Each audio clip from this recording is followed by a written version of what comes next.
দেখো ভাত নিয়েছি, মুসুর ডাল, 5 ফোড়ন পেঁয়াজ আর কাঁচা লঙ্কা দিয়ে করেছি কুঁচি ভাজা, আর এই কাঁচকলার বড়া প্লাস কুমড়ো ফুলের বড়া।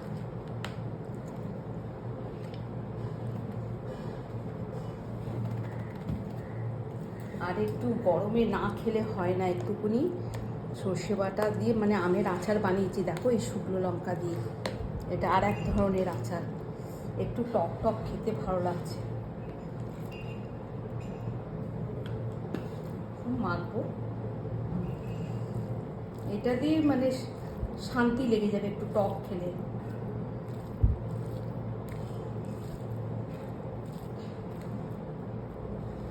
এই আমের আচারের সঙ্গে এই কুমড়ো ফুলের বড়া, দেখো আওয়াজ হচ্ছে, ক্রাঞ্চি হয়ে গেছে।